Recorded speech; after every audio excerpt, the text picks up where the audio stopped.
আজকে পালক পনির রান্না হচ্ছে। আজকে তো আমরা নিরামিষ খাই। তো দেখো এখানে পনির ভাজা হয়ে গেছে, আর আমার চ্যানেলে তোমরা এই রেসিপিটা পেয়ে যাবে, তাও আরেকবার দিলাম। আর এই যে তেলের মধ্যে এখানে সাদা জিরে ফোড়ন দিলাম। তারপরে এটা কি বাটা আছে? আদা জিরে, আদা জিরে আর কাঁচা লঙ্কা আছে, এটা তেলের মধ্যে দিয়ে দিলাম।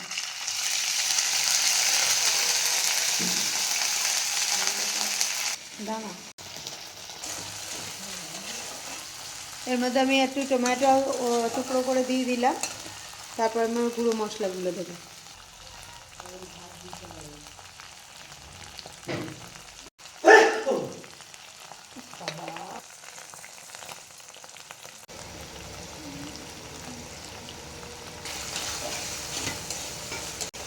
এবার এইগুলো আমরা ভালো করে কষে নেব। ওই যতক্ষণ দেখো টমেটোগুলো একদম সফট হয়ে যাবে ততক্ষণ আমাদের একটু করতে হবে।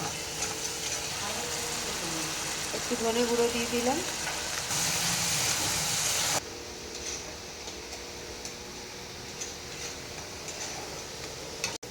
অনেকটা সফট হয়ে গেছে। এবার এই পালং শাক এটা সিদ্ধ করে পেস্ট করে রাখা আছে, সিদ্ধ নয় হালকা ভাপিয়ে নেওয়া হয়েছে, এটা দিয়ে দিলাম এর মধ্যে।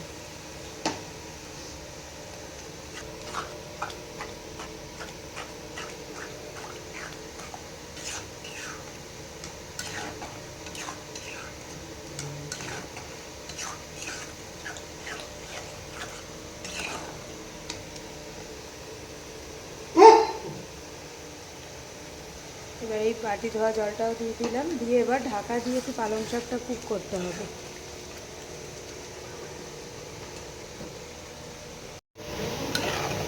এবার এর মধ্যে এই হয়েছে আগে থেকে ভাজা পনিরগুলো দিয়ে দিলাম।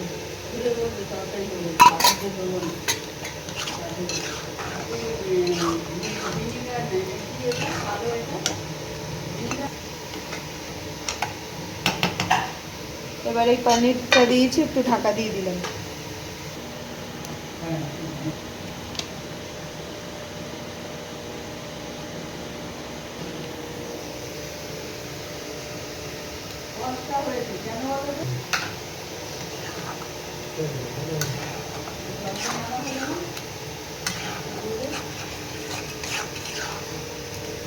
এটা আঁচটা আমি একদম নামিয়ে রেখেছি, বড্ড তো ফুটছে, তার জন্য কম আছে এটা রান্না করতে হবে।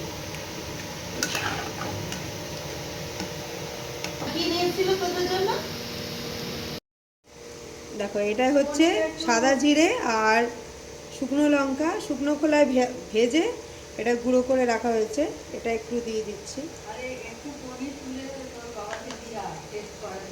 দাঁড়াও, হয়নি।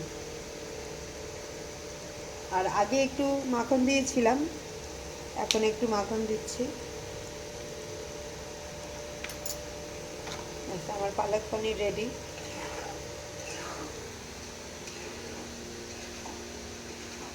এবার পালক পনিরটা আমরা কি দিয়ে খাবো, তার জন্য এখানে করা হচ্ছে আজকে ফুলকপির কচুরি। তা আমার গলার স্কার্ফটা একটু ইগনোর করো, আমার তো গলায় সমস্যা হয়ে যায়, গায়িকা মানুষ তো গলা খারাপ হয়ে যায় সবসময়। তা দেখো এর জন্য এখানে সর্ষের তেল দিলাম একটু, আর পুড়ে সবসময় সর্ষের তেলই দিতে হয়। এখানে একটু কালো জিরে দিয়ে দিলাম। দেখো আদা গ্রেট করে নিয়েছি, ওটা দিয়ে দিলাম। ফুলকপিগুলো এখানে হালকা সিদ্ধ করে রাখা হয়েছে, এবার এর মধ্যে সেটা দিয়ে দিলাম। কাঠির অংশটা ফেলে দেওয়া হয়েছে, শুধু ফুলটাই নেওয়া হয়েছে।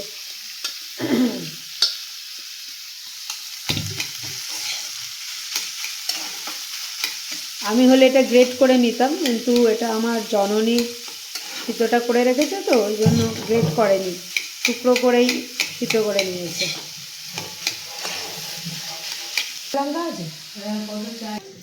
মা কি করছো?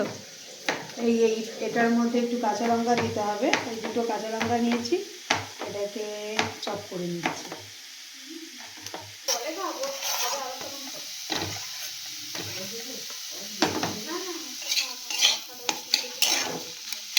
এবার এর মধ্যে একে একে মশলা দেবো। অল্প নুন দিলাম, চিনি, একটু হলুদ দিচ্ছি। ভাজা মশলাটা করে রেখেছিলাম, আগে বলেছিলাম, সেই ভাজা মশলাটা দিচ্ছি। ওই জন্য আমি এখানে জিরে টিরে কিছু আলাদা করে দিইনি।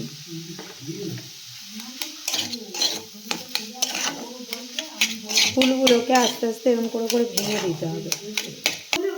এই যে ধনেপাতাটা দেখছো, এটা কিন্তু খুব স্পেশাল। এটা আমাদের ছাদ বাগানের ধনেপাতা। আমি তো ফুলতলা বাড়ি এসেছি, আমাদের এই বাড়ি। ও পালং শাকটাও আমাদের ছাদের। এইগুলো খেতে হলে তাহলে আমাদের বাড়ি আসতে হবে। এই ধনেপাতাটা দিয়ে দিলাম।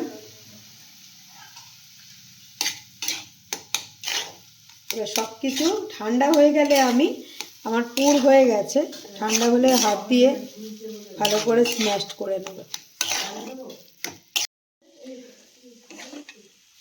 এবার দেখো, এতে একটু আমি ছাতু দিয়েছি, যে একটু জল জল ব্যাপারটা থাকে, সেই জল জল ব্যাপারটা পুরো চলে যাবে, জিনিস অনেকটা হচ্ছে ড্রাই হয়ে যাবে। মানে ছাতু দিয়ে ভালো করে নেড়ে আমার পুর রেডি হয়ে গেছে।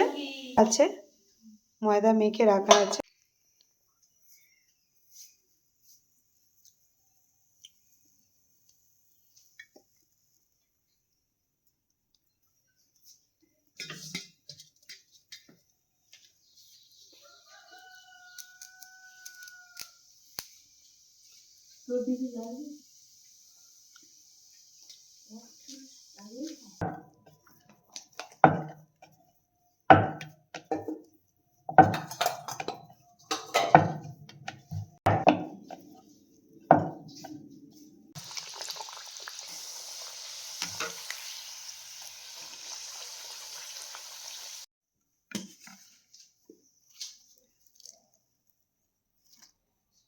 এটা দিই।